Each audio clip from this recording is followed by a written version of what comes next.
Hello everyone, आप सभी viewers का हमारे channel English by Krishna sir पर हमारी रेगुलर सीरीज 5 मिनट इंग्लिश में स्वागत है।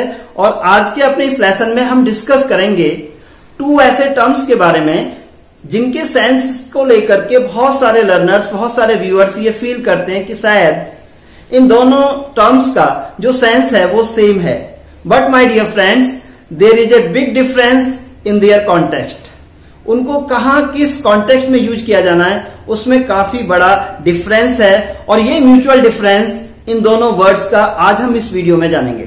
लेकिन उससे पहले मैं अपने व्यूअर्स को एक इंपॉर्टेंट इंफॉर्मेशन शेयर कर दूं कि ये जो वीडियो है, ये जो लेसन है, ये हमारे channel English by Krishna sir पर वीडियो नंबर 102 है। यानी इससे पहले हम 101 लेसन्स इंग्लिश के जो 4 मेजर पैरामीटर्स होते हैं, जो हैं वोकेबलरी, ग्रामर, कंपोजिशन, कॉम्प्रिहेंशन पर अपलोड कर चुके हैं। और अगर आप चाहते हैं कि इस कोर्स का आप सही से एडवांटेज ले पाएं, अगर आप चाहते हैं कि आपकी राइटिंग स्किल्स और आपकी स्पीकिंग स्किल्स अच्छे से ग्रो करें, तो आपको ये कोर्स फर्स्ट लेसन से लेकर लेटेस्ट लेसन तक करना चाहिए। क्योंकि फ्रेंड्स, अगर आप किसी बुक को इस तरह से पढ़ते हैं कि कभी पेज नंबर 1 से पढ़ा आपने, फिर नेक्स्ट डे आपने पेज नंबर 11 ओपन किया, फिर नेक्स्ट डे पेज नंबर 21 और फिर नेक्स्ट डे पेज नंबर 31, तो आप बुक को रीड तो कर रहे हैं लेकिन उसका सही एडवांटेज नहीं ले पाएंगे। क्योंकि ग्रामर एक सीरीज है। अगर आप सीरीज में स्किप करते हैं, अगर आप रैंडम वे में पढ़ते हैं, तो उतना एडवांटेज नहीं मिलेगा। बहुत सारे लेसन्स क्या होते हैं, इंटरकनेक्टेड, वो चैंड होते हैं। अगर आप पार्ट बी को समझना चाहते हैं तो ए को क्लियर करना पड़ेगा। इसलिए इस कोर्स के बेटर एडवांटेज के लिए आपको सीक्वेंस फॉलो करना है और हमारे फर्स्ट लेसन से लेटेस्ट लेसन तक आपको आना है। और ये लेसन्स आपको मिलेंगे हमारे चैनल पर, हमारी एक प्लेलिस्ट जिसका नाम है कॉमन प्लेलिस्ट। तो वहां पर ये सारे लेसन्स आपको एक ही प्लेलिस्ट में मिल जाएंगे, कॉमन प्लेलिस्ट में। ओके, अब हम बात करते हैं आज के कॉन्सेप्ट की। तो आज जिन 2 वर्ड्स के बारे में हम डिस्कस करेंगे उनमें से पहला वर्ड है first, spelling FIRST, parts of speech, adjective. First word हम तब यूज करते हैं जब हम किन्हीं ऑब्जेक्ट्स को या चीजों को किसी पैरामीटर के बेस पर या किसी न किसी स्केल पर उनको ऑर्डर में रखते हैं। यानी जब चीजों को हम उनकी इंपॉर्टेंस के बेस पर या अल्फाबेटिकल ऑर्डर के बेसिस पर उनको एक क्रम में रखते हैं, एक ऑर्डर में रखते हैं, तो उस ऑर्डर में जो भी चीज पोजीशन नंबर 1 पर होगी उसके लिए वर्ड यूज होगा फर्स्ट। मैं एक एग्जांपल देता हूं। The first name on this list is Krishna. Okay, the first name on this list is Krishna, यानी इस लिस्ट में पहला नाम क्या है, कृष्णा।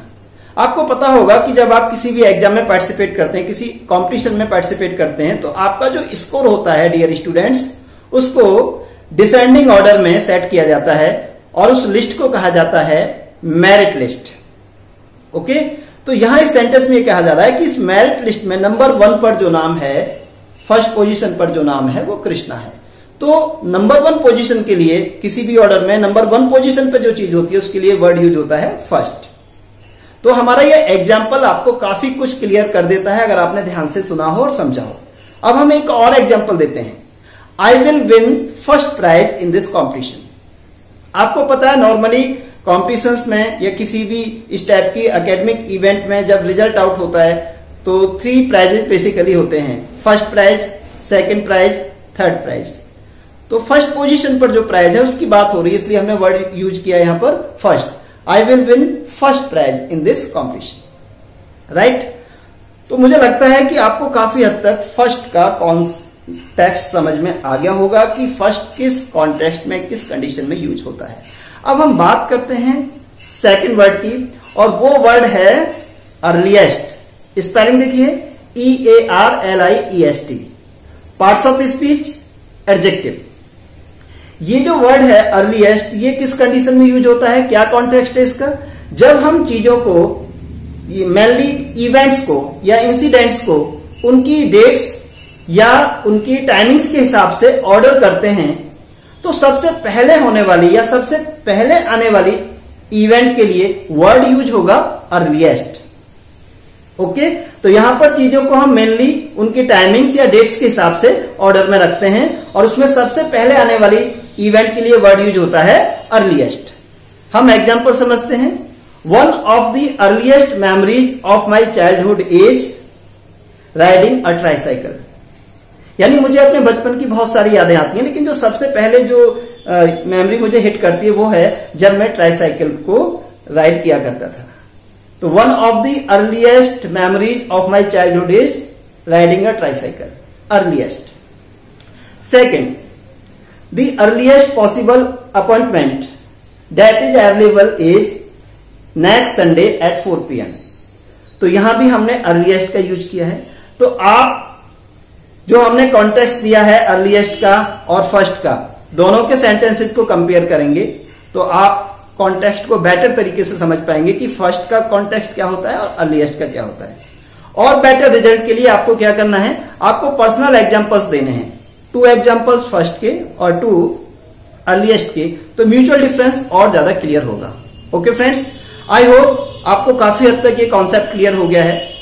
फिर भी कहीं कोई डाउट हो तो कमेंट बॉक्स में शेयर करिएगा, I will be there to help you. और हाँ, इससे पहले मैं एक बात आपको और बोलना चाहूंगा, रिकमेंड करना चाहूंगा। इस समय स्क्रीन पर जो वीडियोज आप हमारे देख रहे हैं, इनको आप जरूर वॉच करें अगर आपके पास 10 to 15 मिनट्स का टाइम है, क्योंकि ये वीडियोज आपको बहुत स्पेसिफिक नॉलेज कुछ पर्टिकुलर टॉपिक्स के बारे में दे सकते हैं। तो right now watch these videos. Okay, so thank you friends for this wonderful watching. I will be back with a new concept.